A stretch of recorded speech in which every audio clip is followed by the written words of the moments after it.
What's up, YouTube? Coming at y'all with a update video and a cold start video.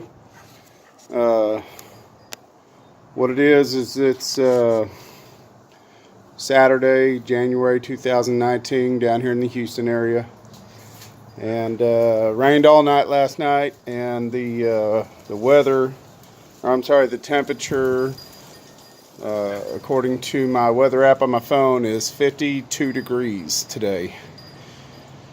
Which I know for you guys up in the northern states and stuff that it's not really that cold for you guys, but down here 52 degrees is frigid for us. So anyway, but I made a video here a while back about my mowers and stuff. Plus, the big videos seem to be the cold starts, and so I think it's been about a month or so since these mowers have been started, but it wasn't that cold as it is today, and so I wanted to do a literal cold start. Not that they haven't been started in a while, but it's cold outside. And also wanted to give you all a update on my little rear engine Craftsman 830 that I made a video on last time also. So let me spin this around and let y'all see what I'm working with. So here we go. So let's start here. If you guys remember, I had the axle sitting here alongside, and was telling y'all that where the let me flip it around here, where the let's set it right here, where the axle run into the differential there, that it was real loose, and that I was going to have to figure that out, and so figure out about fixing it or repairing it. And so what ended up being the repair, or how I'm going to fix this, is, which you may or may not be able to tell, I don't know, but hopefully you can tell, but that is not the original axle. That is a brand new axle that I acquired. It is actually a go-kart axle, and I got these parts sitting on it right now to show you. These right here are the original, I guess, Craftsman bearings that goes on there. And since I'm trying to keep this as original as possible, which I'll just have to cover with you guys some of the things I have to change. I have no choice, but trying to keep this thing like a derelict restoration or whatever. So I'm going to reuse these, and put those back on, and then also the factory flangets that holds it on, and all of that. But the big thing I wanted to talk about in this video is that axle. Let me get all this off of here real quick and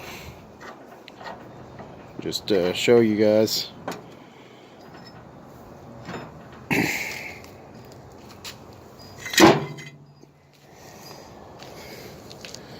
So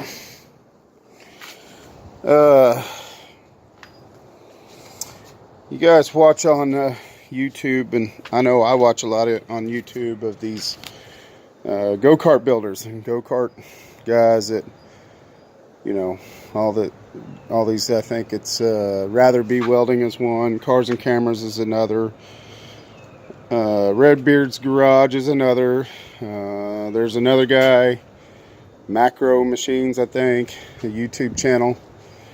And what all of these channels I'm talking about right now have in common is they're all sponsored by this go-kart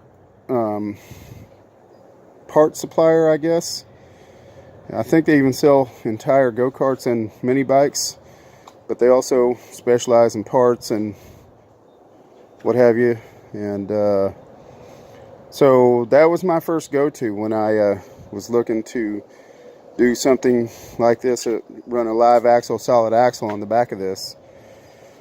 And yeah, their prices are ridiculous. Their prices are retarded.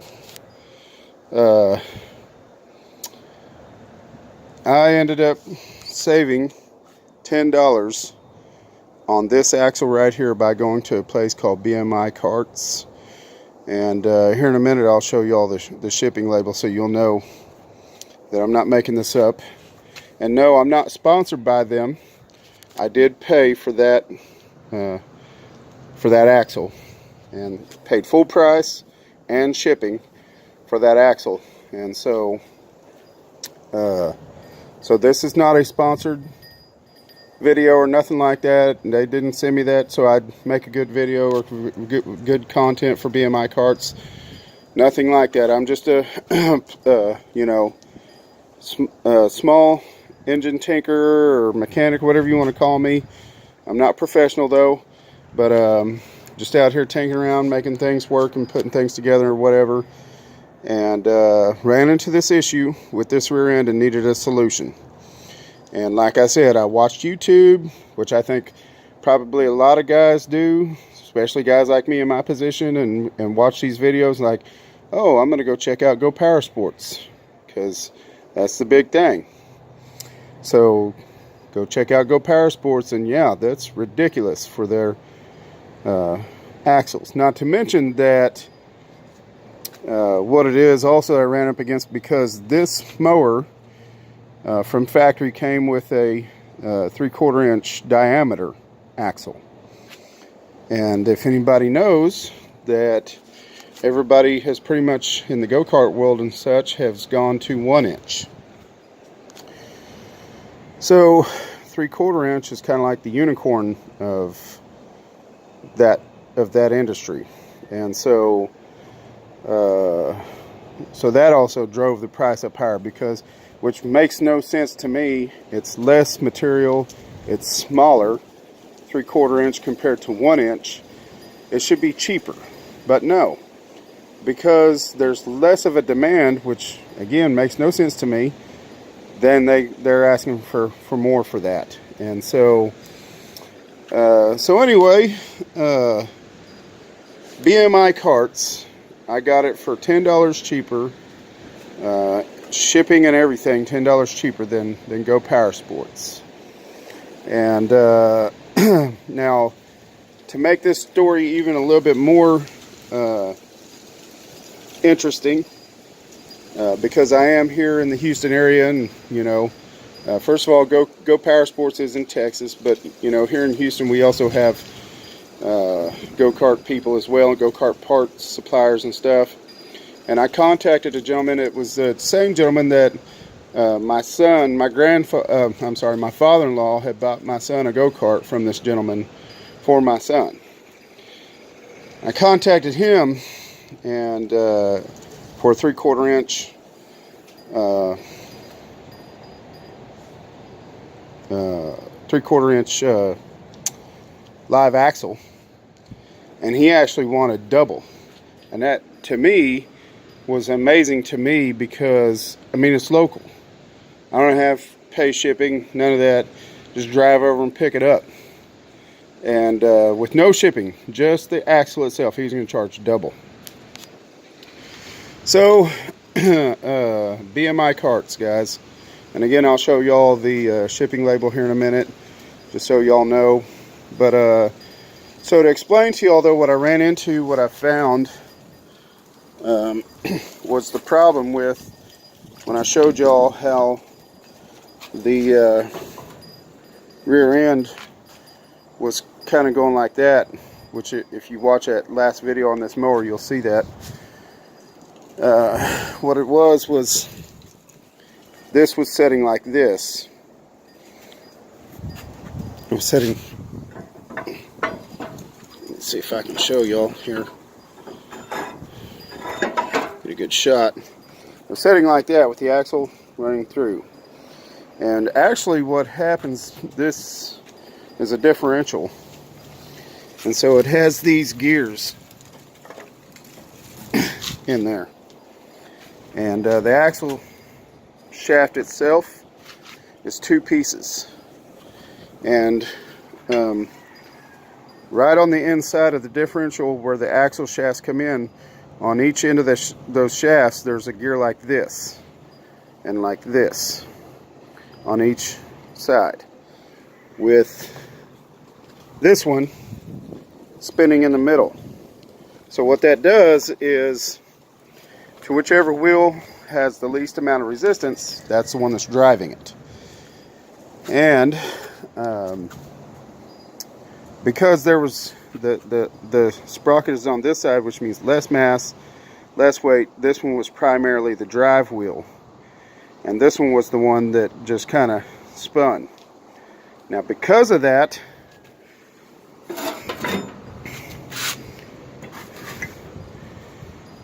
this bushing right here has completely worn out as compared to this one. Whoops, almost hit my foot. That one. I don't know if you can see the difference in the camera or not, but this is a whole lot smaller than that. That's a whole lot more wore out. And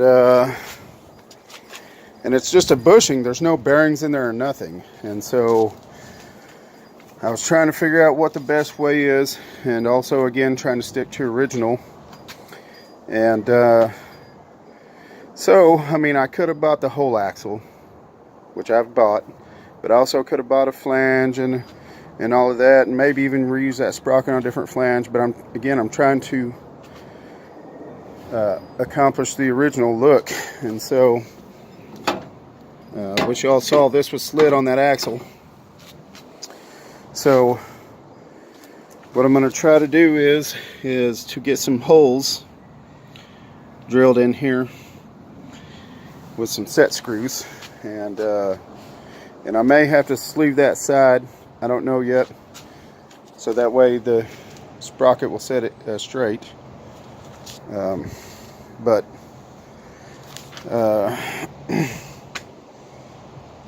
that's where it's at. As far as wheels are concerned, I ended up just having to cut the axle. And what I'm thinking is, because again everybody's gone to bigger, plus not a whole lot of wheels are keyed, 3/4 inch wheels are keyed. So, and I haven't shot for wheels yet, but I'm thinking that I've kind of got my eye on a few. And what I'm thinking is that while these wheels are shot, especially this one right here, I'm thinking that I'm going to have to cut all of the outer part off and pretty much just use this center section as a hub, and that way I retain the keyed 3/4 inch center hole. And so that's where I'm at on this, guys. I was gonna wait till because this one here, the little piece of axle that's left in there is stuck. I got it moving, but I'm gonna have to go get it pressed out.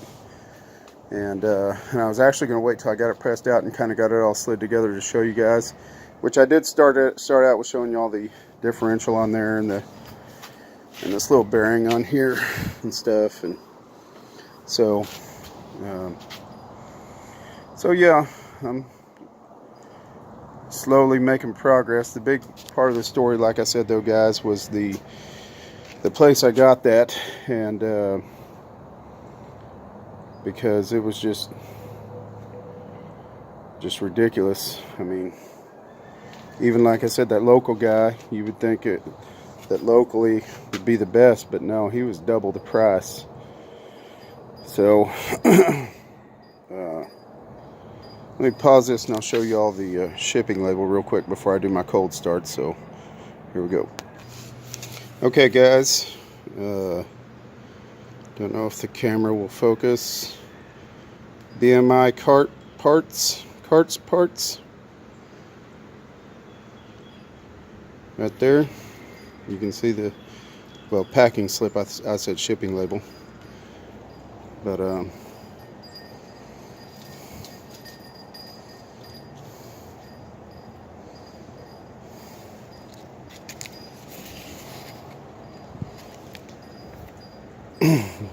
let's see, the address is 769 East Main Street, Versailles, Ohio 45380. Website www.bmicarts.com.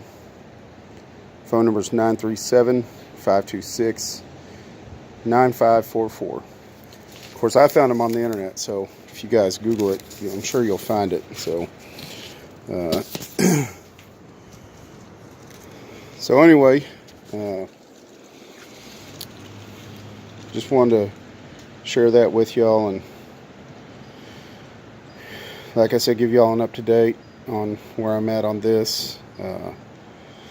The biggest thing is, or what my next plan is, first thing is to get this as a roller. So getting that axle on, getting the wheels, whatever wheels on, and getting this a roller again, and then probably taking a look at that transmission. Not that I'm going to do a whole lot to it, but mostly just trying to make sure it's got fluid in it and the right amount, and pretty much just making sure it's ready to go.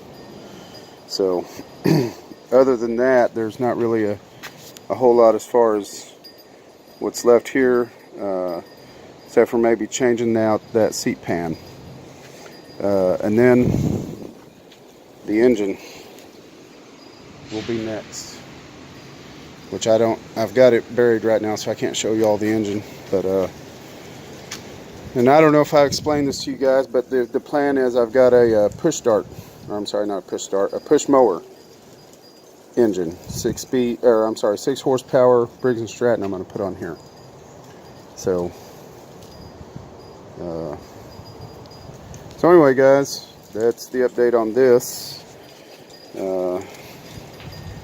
Don't know anything else to tell you all about it. I'll definitely be making more videos, keeping you all up to date on it, and just trying to keep the content pretty much not just for you guys to watch, but for me to have record. So there you go. Let's get on to our cold start. So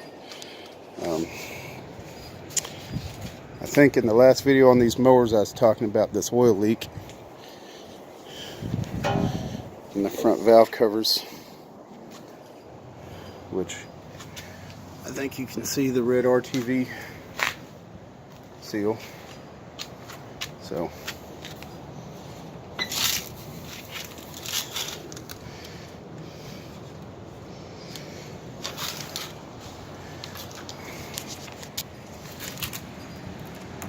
let's do old green here first, see how it does. Choke it. Push it.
So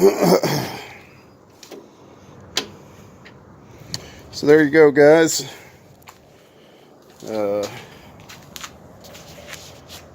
That is my cold start and update video for you guys. A little explanation, which I don't know if you picked up on or not, but the red one there didn't have enough go in the battery to spin it over. And so I paused the camera, paused the video so I could go get my jumper cables to jump start it off the green one. And in that process, getting the jumper cables, then the green one ran out of gas. So had to pour gas in it, get it back up and going, get the jumper cables hooked up, and then start the video back up. And then y'all saw me start it up. And so that is a cold start video for you guys. Granted, it's not buried in snow or anything, and you know, or whatever, but like I said, it's been a month or so since these mowers have been started, and you know, it's always good to come out and just kind of start them up, let them warm up a little bit, and then put them back up.